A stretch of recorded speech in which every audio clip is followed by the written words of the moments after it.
don't leave. I had a nice one. Yeah, playing catch. We can have some tonight that we're gonna have a missing pin reported. And cough drops. And cough drops.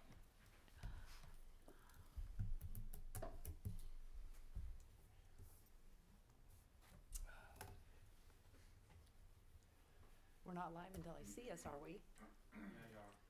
We are live. Yeah. Well, thank you. All right, I would like to call the February 17th, 2015 City Council meeting to order. Would the clerk please call the roll?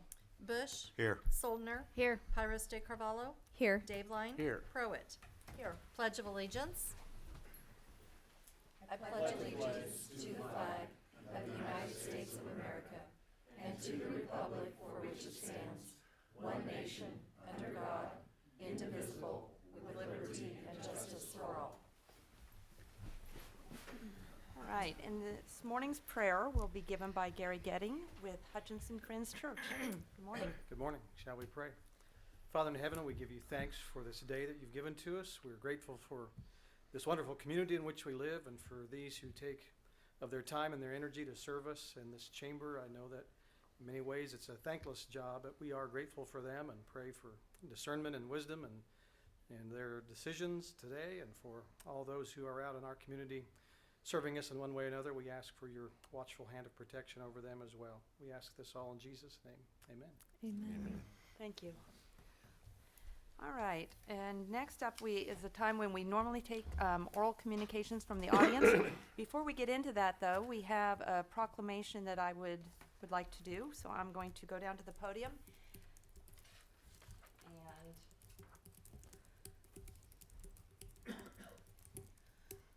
And if Ken Stevens would join me up here. All right, Ken, this is long, so hang on. If you need to sit down, that's okay. Whereas Ken Stevens served over 20 years at the Dallas Morning News as assistant national editor, sports writer, sports section editor, and Olympics beat writer covering national college football, won national college football championship and numerous bowl games, won Super Bowl, 2 Final Fours, the Olympics in Albertville, Barcelona, Lillehammer, Atlanta, Nagano, Sydney, Athens, and Turin, and was at the Wichita Eagle for 10 years in various roles, including police reporter, court reporter, legislative editor, assistant state editor, and the assistant metro editor, with notable work on news series examining Kansas water problems and challenges in the state prison system. And whereas, for over 5 years, Ken Stevens has been at the Hutchinson News, where he has lent his experience and professionalism to stellar coverage of local government and public issues, including a thorough and influential examination of housing issues in Hutchinson, changing the way this community views the issue and resulting in tangible changes in policy that will serve to make this community better years down the road by showing how deteriorating housing affects crime, property values, the tax base, and other facets of the community. And whereas Ken Stevens explained what Obamacare would look like in Kansas by creating examples of what users could expect in ways of cost and tax credits, demonstrated how drug crimes affect all of us by calculating the cost for every household in Reno County, and explained the need for a new county jail by highlighting the problems in the jail and explaining that not building a jail would cost the county taxpayers more in the long run. And whereas in a compelling story about World War I on the 100th anniversary, Ken Stevens found and wrote about every Reno County resident who had served. These published over a week ahead of the story.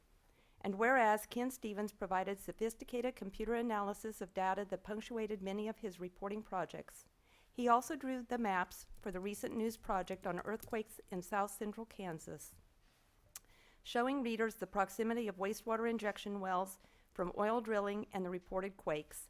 And whereas Ken Stevens has touched numerous lives through his thoughtful, insightful, and provocative columns, and has made unforgettable contributions to journalism, to the city of Hutchinson, and to the entire Reno County area during his remarkable journalism career. Whereas Ken Stevens will be retiring at the end of February 2015 from the Hutchinson News. Now, therefore, be it proclaimed by the mayor and the Hutchinson City Council that we recognize, honor, and commend Ken Stevens for his years of dedication and service to the Hutchinson community, and we wish him well in retirement. Wow. I don't think I've ever read a proclamation so chock full of accomplishments, and I know that just touches on the tip of all that you've done. So I think probably your greatest accomplishment is the relationships and the respect that you have earned from everyone that you've encountered. And as a token of our gratitude and appreciation and wishing you well in retirement, we've got a little something for you. Just a few of the very, very many columns that have helped educate our community about issues you've covered. So just a little collage Thank you. from Hutchinson News. Here's your proclamation, and we can't thank you enough and hope the best for you in the future. Thank you, Ken. Would you like to say anything? Quick picture for you. He says anything. Okay. That's all you got. 1, 2, 3. Got it. So, good luck in the future.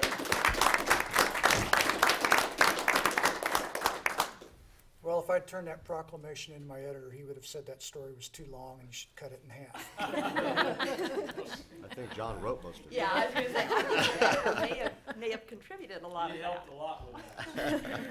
Might let him know that.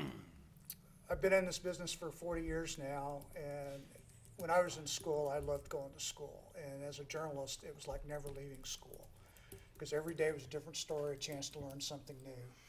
And gosh, I've learned a lot, especially the last 5 years here. I mean, who can go out and sit in a restaurant and talk about TIFs and CIDs and IRBs and GOBs and tax levies and all that kind of stuff? And who would want to, for that matter? I'll just leave you with Garrison Keeler's sign off, which is be well, do good work, and stay in touch. Thanks. Thank you, Ken.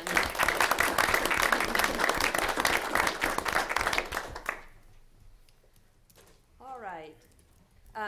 Back to, this is the time when we normally take communication from the audience. If there is anyone in the audience that would like to address the council, this is the time to do so. If you would like to address us on an issue that is not on the agenda, we ask that you come to the podium and please state your name and address. And limit your remarks to no more than 5 minutes.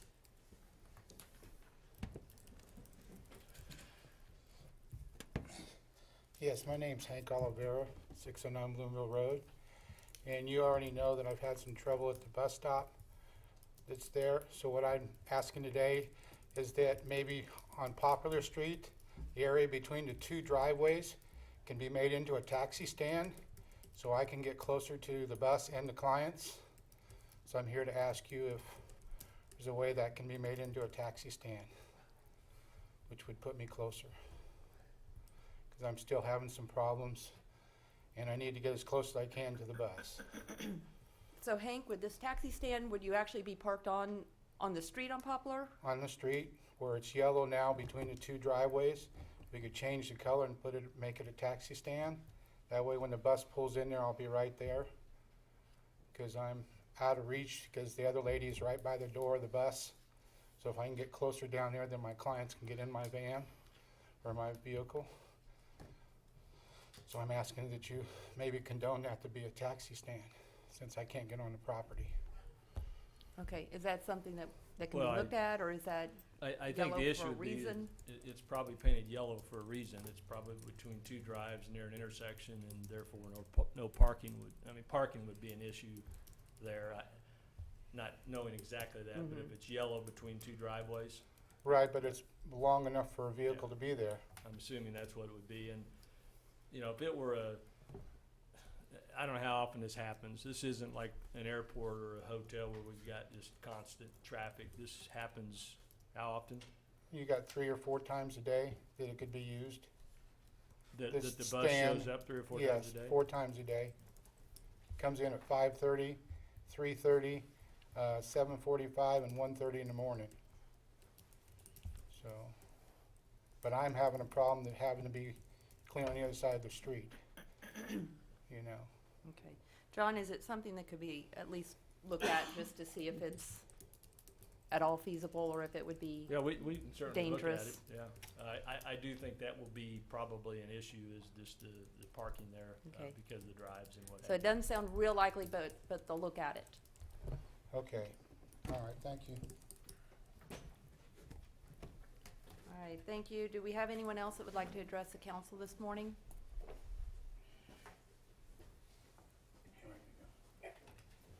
All right, seeing nobody, would the clerk please call the next item? Item 5A through E, consent agenda. I'll make a motion, we approve the consent agenda as presented by staff.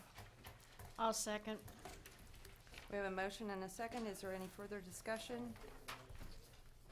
Hearing none, would the clerk please call the roll? Bush, Yes. Soldner, Yes. Pyrus de Carvalho, Yes. Dave Line, Yes. Prowett. Yes. Next item, please. Item 7A, or I'm sorry, item 6A, consider resolution opposing changes to municipal elections. Mayor and Council, this is just a resolution that really is a follow-up to our previous position that we communicated with our legislative body about our concerns with moving municipal elections to the fall elections and then the partisan issue as well.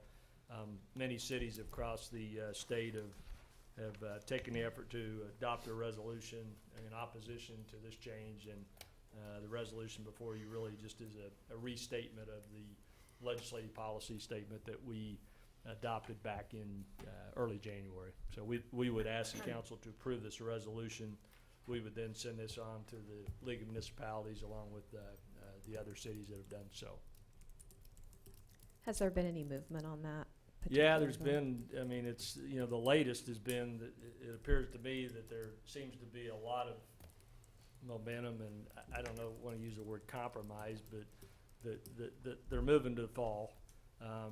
But to keep them in, I believe it's the even years and and keep the partisan issue out of that. That seems to be the only win, if you will, at least what I'm hearing up there and what we're hearing back from our folks is that, if you want to call that a win, trying to keep it in the even years and, Merrill, is it even years? Odd years.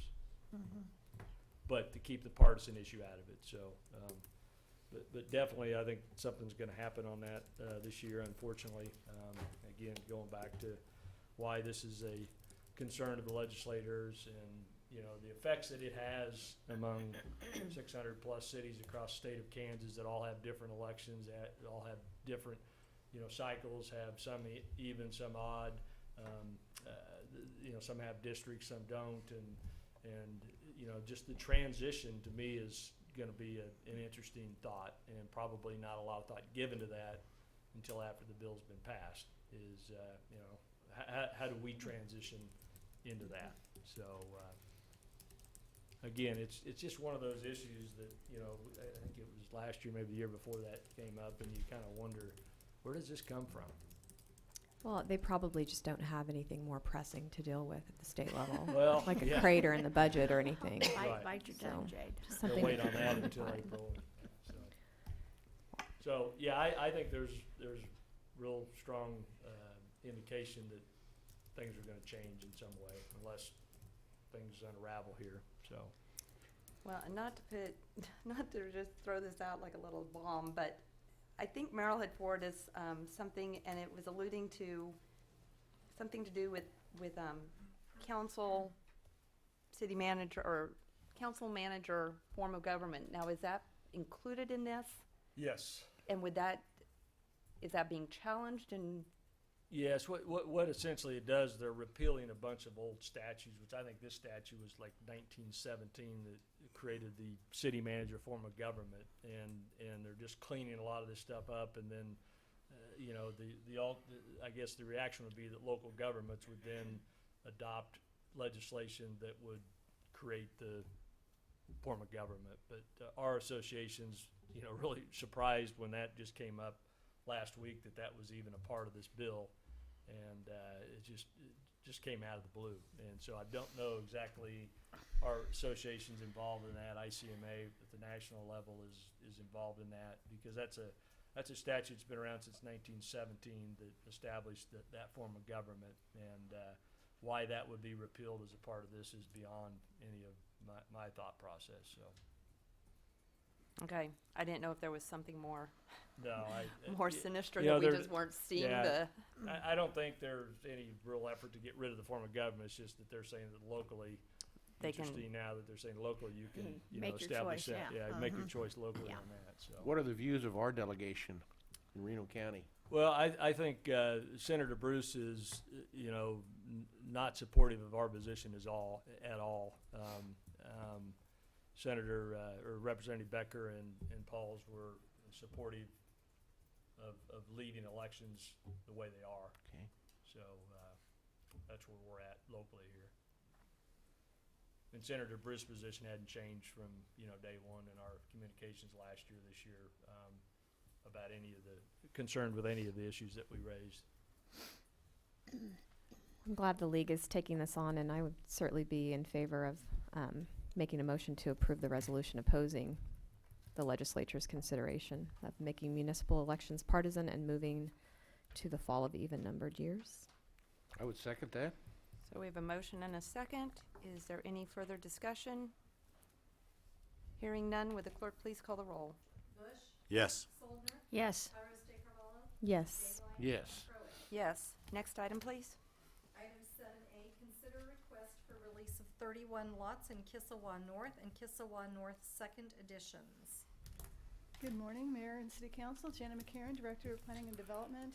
This item is a request for the release of 31 lots in Kissawah North and Kissawah North Second Edition for the purpose of selling the lots and/or issuing building permits. And staff does support this release because the public infrastructure has been installed and the city engineer has inspected the infrastructure to determine that it has been installed to his standards. The lots are as follows: lots 38 through 42, Block B, and 5 through 22, Block C of Kissawah North, as well as lots 1 through 5, Block A, and 1 through 3, Block B of Kissawah North Second Edition. And in this subdivision, 30 lots were previously released in Kissawah North in 1997, so this is phase 2. If you have any questions for me, I'm happy to answer them.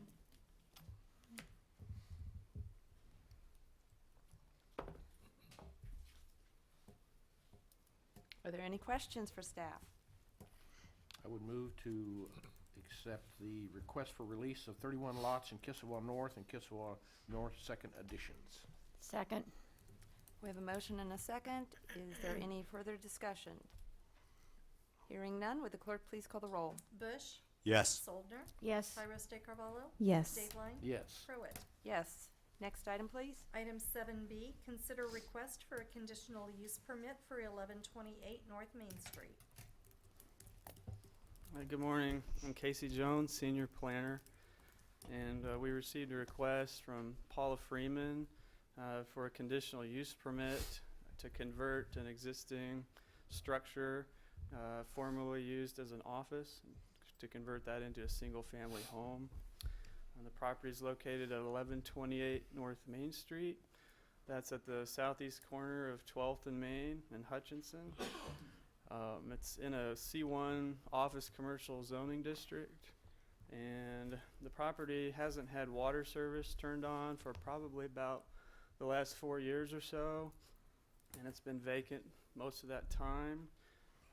Ms. Freeman acquired the property just in December of 2014 and came into the city hall to get her water turned on and so forth. Didn't realize that it was zoned commercial and had to go through this process. So we got her to the planning commission. She had her public hearing February 3rd, and the planning commission did recommend approval of her request. Just to show you the location of the property here with the zoning layers. Basically, the property's zoned commercial. You can see properties to the north, to the west are also zoned commercial for the most part. There are a few residential uses on Main Street in that block. There's a single-family home at 1111 North Main. It's property number 10 on the map you see before you. And then there's an apartment complex at the northwest corner of 12th and Main. So there's a little bit of a mix of uses in that area. But the Planning Commission, I think, thought that the property itself would be conducive for use as a residence and really wouldn't have any detrimental effects on neighbors. And staff had also recommended approval of the request too. I have a few pictures of the property. This is a view from the front along Main Street. And then a view from the side. This would be the north side of the property facing 12th. And then the rear of the property. It does have 4 concrete parking stalls at the rear. And there's also curb cut parking along 12th Avenue. It's public parking. And I think Ms. Freeman is here today, and I'm available to answer any questions you might have. How does that work with the parking situation? Would it just remain public along the street, and those 4 would remain hers? Exactly right. Yeah, the 4 spaces you see in the picture here are on private property, so those would be her exclusive use. And then the stalls in the right-hand side of that picture are public parking. Anybody can park there. There is a time restriction. I believe there's no overnight parking permitted there along the street. And you can see a sign, I think, posted to that effect. Thank you.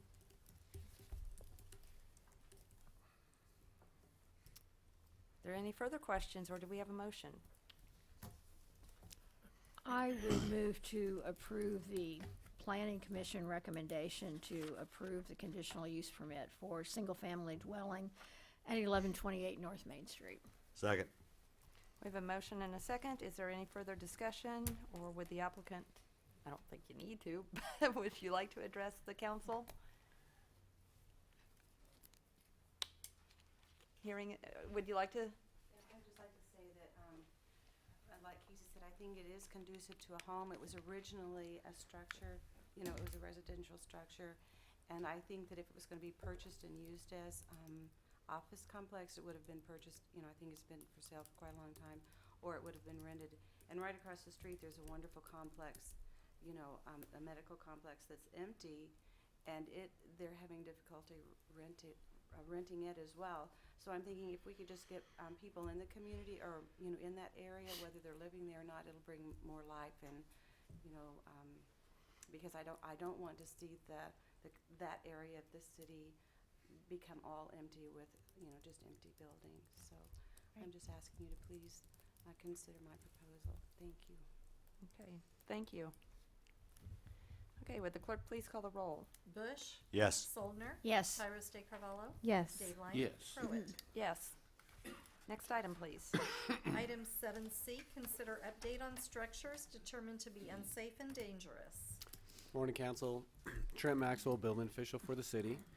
I have an update for 2 property addresses that have asked in the past for extensions. And so to touch briefly on those, the motion is going to seek bids to take both of them down. The 716 West Avenue A, I gave each one of you guys a photo that was taken this morning. He just wasn't able to make enough work. We've had complaints on debris blowing around, and we really just need to get it cleaned up. So the other one is 401 East E. There is a chance that the contractor will get over there and get this taken care of, but keeping the motion the same allows us to go and get bids. So if they do not make good, because they've had 30 days to make good on it and have not, then we've got the ability to then hire our contractor to go and take care of it. But there is a chance before we award the bid to the demolition contractor that they could have their own in there this week taking it down. So Trent, about how long is that process for you to put it out and get bids? So how long would the homeowner potentially have to try to It get would it probably, resolved? well, based on the schedule of the demolition contractor, our bid turnaround time has been about 3 days. So it would probably be towards Friday or Monday before we'd actually get the bids back. The contractor, I actually spoke with him on Saturday and hit him up at one of the retail places in town, and he said he was planning on being there Thursday. But I don't want to do an extension. I don't want to have to come back again to do another update and be right back where we're at. So if we seek bids and we don't have to award it, then great. But if they are not gonna get it done, then we'll have that ability to go and award it and get it done. I would make a motion to approve city staff to solicit bids for the destruction of the 2 properties as presented by staff.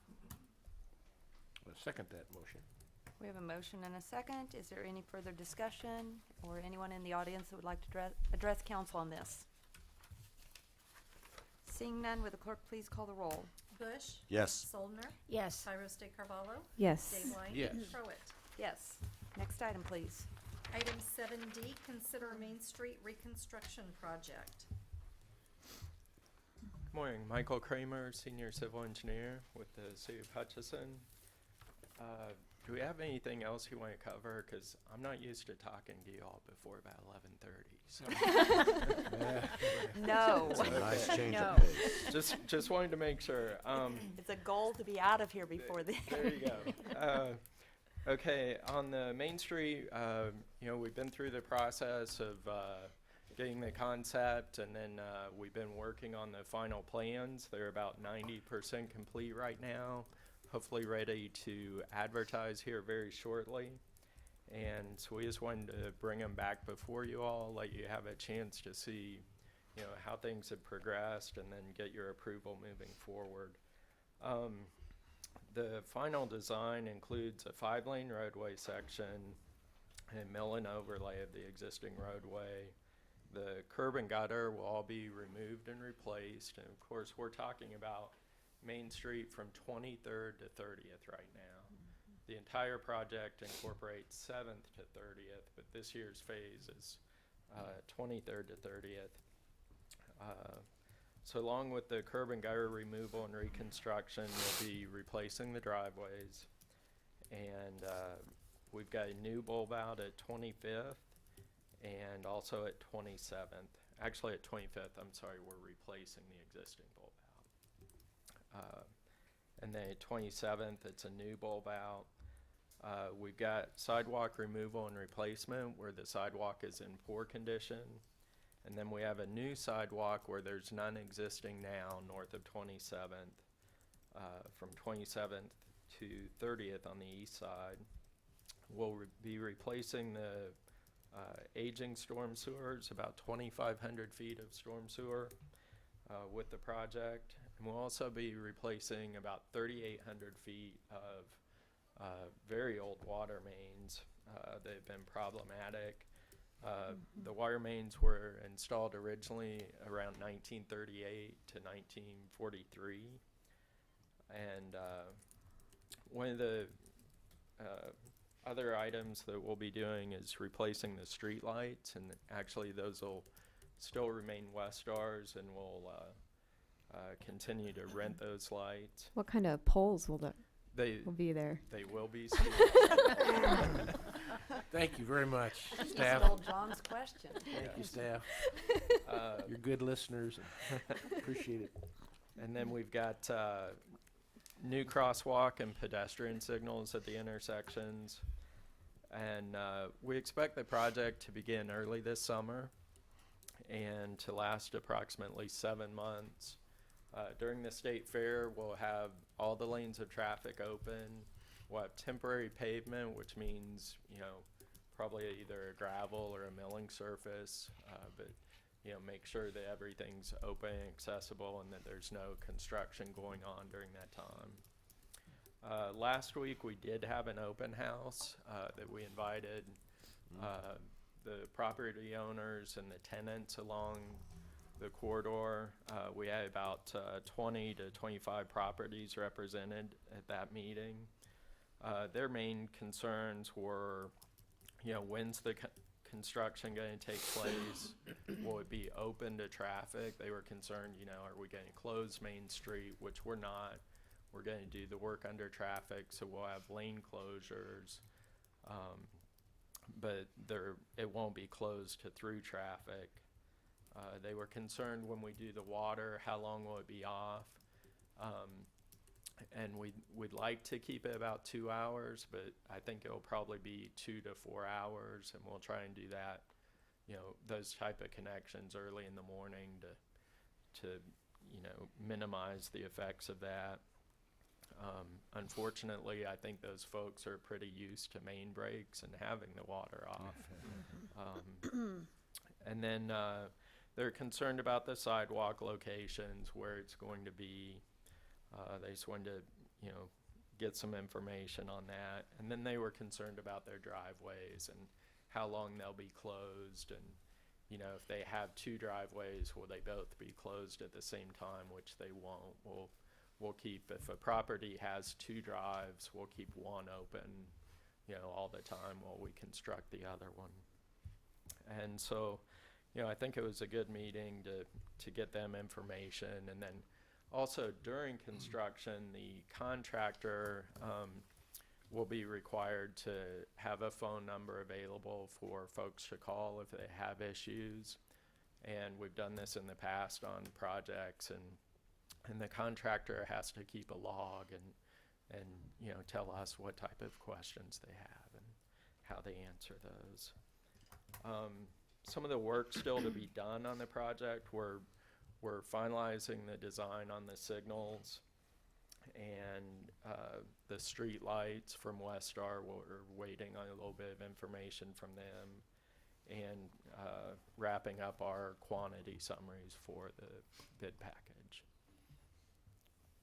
So that's really about all I had this morning, and wanted to answer any questions you might have.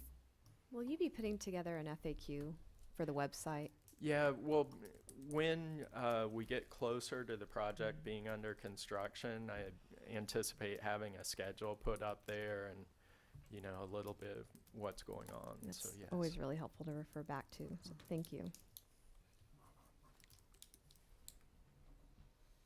And Michael, I know it's not part of this, but just because it was kind of discussed in early phases of this, can you reiterate kind of what will happen with the intersection at 30th and Main? And there had been discussion at points of removal of lights, that none of that's occurring. No, 30th and Main is for now remaining in the same configuration as it is now, with the addition of some pedestrian signals.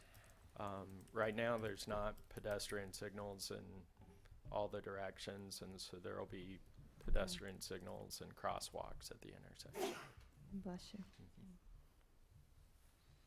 I think this is just a great example, great demonstration project to the community of the commitment the city is making towards accelerating our reconstruct project. So, good work. Thank you. See, and you did just fine prior to 11:30 in the morning. Do we have any further questions, or do we have a motion? I'd move to approve the completion of the final design and proceed with bidding the 2015 street improvement project, number 13-09 Main Street reconstruction, 23rd to 30th Avenue. Second. I have a motion and a second. Is there any further discussion? Is there anyone in the audience that would like to address council on this issue? Seeing none, would the clerk please call the roll? Bush. Yes. Soldner. Yes. Tyros de Carvalho. Yes. Dave Line. Yes. Pruitt. Yes. Next item, please. Item 8, report of city officials. John, do you have anything this morning? No, I do not. Thank you. All right, Jade? I was just going to ask a question about the RPZ, but I think you're going to remark on Going to that. bring that up under the city manager's report, if that's all Thank right. you. Okay. And Bob? Nothing today, thank you. And Nope. Nancy? Nothing. And let me check. I have nothing either, so we will move on to the city manager report. Okay.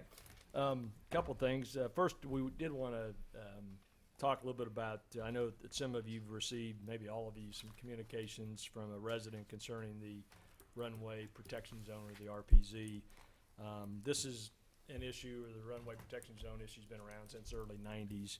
And I thought it might be good if we had our airport manager come up and just kind of provide you with a little bit of history there, maybe address some of your questions.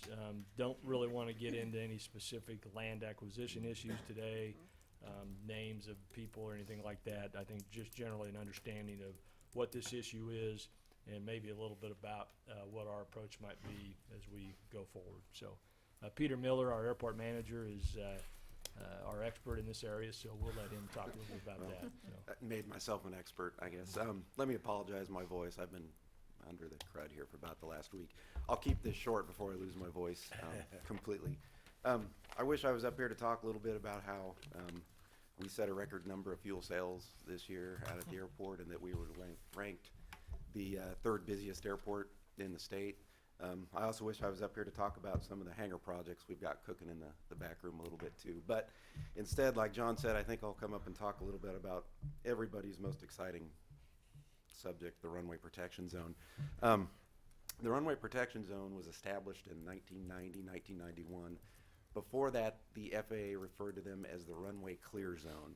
And there were really no rules. They just said that, well, there's an area off the end of the runways where, we don't want people in case of an aircraft accident. In 1991, they kind of finalized that rule, changed it to a runway protection zone. And then instead of actually putting out an advisory directive or an advisory circular on how we're supposed to address runway protection zones, they tied it into what they're called grant assurances. Every time we take federal money for an FAA project on the airport, we have to follow these grant assurances. So one of those grant assurances said that the airport sponsor, in this case the city of Hutchinson, will do everything that they can do in order to protect the runway protection zones and to meet the public requirements for those zones. The protection zone is not actually for the protection of the pilots and the aircraft. They were established to protect the people on the ground. There are certain things you can do in the runway protection zones. Barns, fences, roads, thoroughfares, things like that are fine. The one thing they don't want, and I think the way they word it, is no place of public congregation, which means houses, parking lots, schools, businesses, and stuff like that. So that's a quick history of a little bit of the runway protection zone. All of the runway protection zones at the Hutchinson Airport are good to go except for the big one we have on runway 13, which is the primary instrument runway into the airport. That's the one the jets use, basically. The reason this was brought up, every time we take federal money for a project, we have to do an environmental assessment. Those environmental assessments look at everything on the airport, including protection zones, if there's green chemical bubbling out of the ground, what types of bugs we're going to kill when we put a runway down, stuff like that. And so about every 4 or 5 years, we get another batch of projects, and we have to do another environmental assessment. Those runway protection zone issues get brought up each time we do an environmental assessment. So it was originally brought up in 2001. The FAA said, we noticed you've got some houses that you allowed to be built in there after 1991. You need to address that sometime in the future. I can't speak for past management of what took place. I can say that it was brought up again in 2009 when I took over at the airport, again because of a environmental assessment, and we talked about eventually what the city was going to do about those, and it was included in our latest environmental assessment in 2012. That's when I sent out, as part of my good neighbor policy, I sent letters to the homeowners explaining a little bit to them about what the runway protection zone is, that we're going to have a public meeting at the airport to address some issues and perhaps give them some timelines. Ever since I sent out that letter, about every 6 months or so, this seems to bubble up. So that's basically what the runway protection zone is. We've got some houses inside the hard and fast lines that shouldn't be there. So at this point, if there's any questions, one of the things we've talked about, I think, as we go forward, is really a clear understanding of really what the FAA's requirement is. And it seems like over the years I've been involved in this, it's the runway improvement's a priority. This really isn't a priority, and so funding has always been the issue there. So get a better understanding of that, and then develop a plan, for what I would call, maybe voluntary acquisition as we go forward, because that's a much more simpler than going through the normal condemnation and what have you. But again, this goes back to the early '90s, Yeah. and we still have those areas within that zone, and so. The land acquisition is eligible for 90% reimbursement from the FAA if we decided to start acquiring those properties and we follow all their rules and do everything just the way they want. They will reimburse us up to 90% of that.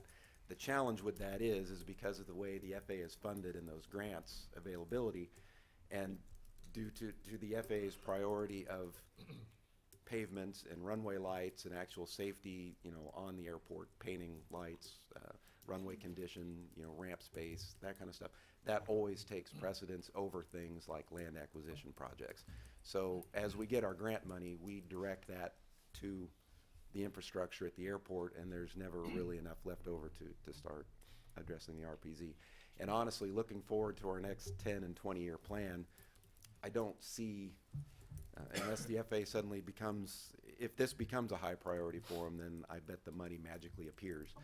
But in the next 10 to 20 years, I don't see too many projects that aren't going to be using up the funds we get to maintain the airport. As soon as we get done with one, it's time to start the next batch.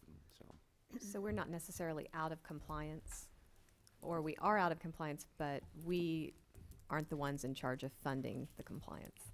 Well, we are out of compliance, and the FAA Okay. says you need to address this at some point. They haven't put a date on it and say you need to fix this by then. The thing you kind of have to consider is that if there is an accident, heaven forbid there's an accident at the airport, and there is loss of human life or people get hurt, I guess when the lawyers start looking at the runway protection zone and why the people were there, the FAA is going to come back and say, well, we're sorry, you knew about these and you didn't do anything. Not that I want to hang that over anybody's head at all, but that's how it works. Yeah. It takes an accident for the knee-jerk reaction of the FAA to deal with those Peter, things. you mentioned the RPZ that we're not in compliance with, or the runway we're not in compliance with. That's our primary runway? Yes, that's the longest, widest instrument runway. Has there ever been any consideration to retiring the shortest one? We have 3 runways, right? We have 3 runways, yeah. Okay. We've got our primary runway, 7,000 foot. Our north-south runway is 4,500 foot, and we've got a crosswind runway that's 6,000 feet. Okay. The 7,000 foot runway needs to stay. That's Absolutely. part of the National Airface System. The smaller runway is actually, we're in grant negotiations right now to get that mill and overlay. I'll address that here in the next couple of weeks when I come up and talk about the good stuff that's I going just on. wonder sometimes if we need to be putting, well, we don't have the money for the property acquisition because obviously our infrastructure projects take priority. But I think we're one of the few airports, I'm not an expert on this, but one of the few airports with 3 runways. Jabara has 1, Salina has 1 or 2. Yeah, Salina actually has 4 runways. Hutch Airport is unique that we do have that 3rd runway, but that 3rd runway we've got is pretty long and pretty capable. The jets, when we can't get them in on our primary runway that our base jets use, it drives a lot of traffic, honestly, to the airport. Oh yeah, So definitely. there are plans in the works to eventually lengthen the shorter runway and widen it, and then shorten the crosswind runway and narrow it. But that's about 10 years out. So Well, thank you for clearing that up. So does this put the homeowners in that zone?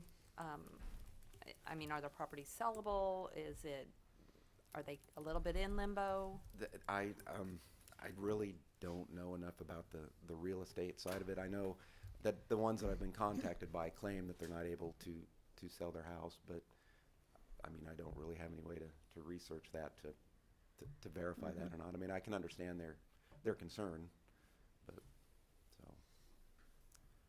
We did in our, was it 2000, I remember what year we did the zoning overlay now that would prohibit a building permit within this area. Unfortunately, that wasn't in place back in 2000 or whenever that was, so. And I don't know, Jan, does that deal with any accessory structures or just residential houses, or do you recall that? Catch off spot here, so sorry about that. I don't recall, but we will route everything in that zone too, Peter. Yeah, right, and that's kind of how that process is going now, so we should be able to avoid that in the future. So at this point, when homeowners come to us with questions, we just, There are no plans at this Okay. time to buy any houses right now, concrete, until funding is addressed, and if during our annual budget process that becomes you know, a priority for the council. I think the total dollars of the properties within that area is 1.5, I think. 1.5, right around there. Wow. So it's a lot of money. Mhm. And Peter, are there any similarities to this issue pertaining to the 4th Street requirement, that FAA, in terms of extension of that threshold? Are there any similarities in terms of that process and how they mandated that? The 4th Street project, I'll kind of have to go into a little bit of detail about the different areas that surround the runways. The main reason the 4th Avenue project took place was because of the object-free zone. That's a little different than the runway protection zone. The object-free zone is the area off the end of the runway where you can't have anything at all but grass. Okay. There was an antenna array in the middle of our runway protection, or on our object-free zone, that needed to be moved 1,000 foot off the end of the runway. When we moved that, it put it right in the middle of 4th Avenue. So we had to purchase the property south of the airport, move 4th Avenue, then move the antenna. The runway protection zone off the end of that runway is free and clear. There's nothing there. Same with 422 and 1735. There's no RPZ issues on any of the other runways. So Okay. Thank you for explaining that. But I think our plan is to continue this conversation about how we might manage that in the future, and maybe a strategy for the council to consider during the budget process. Okay. Any other, I don't know who else has been contacted, but if that's, we can help you I with think that. the individual may have sent it to all of us. I think so. Okay. I know, yeah. Thank you. Just one other thing, I wanted to introduce Todd Kawawa. Did I say that right, Todd? Yes. Man, that was good. That's the first go at it. Todd is an MPA student, Master of Public Administration from WSU, and he's here for a couple days to shadow me, 10 meetings for the next day and a half, I believe, and then he'll do a case study. He's going to pick a issue that we've dealt with here or somewhere along the line and present that to a class as a class project. And I've done this for a couple different ones, and it's always interesting because I always think, well, we're going to run out of cases, but you always seem to have a good case. Find So, something. so I've got some ideas for him. Won't be hard this year. Yeah. No. So, anyway, I want to welcome Todd and hope he enjoys his experience here. And I would ask the council for a motion to recess into executive session for the purpose of discussing personnel matters of non-elected personnel and confidential data related to financial affairs or trade secrets of second parties until, we'll just say 11 o'clock. So moved. Second. Will the clerk please call the roll? Bush, Yes. Soldner, Yes. Pyrus de Carvalho, Yes. Dave Line, Yes. Pruitt. Yes. And no action for the benefit of our reporter. Maybe he can figure out the RPZ. Take that case study. Oh,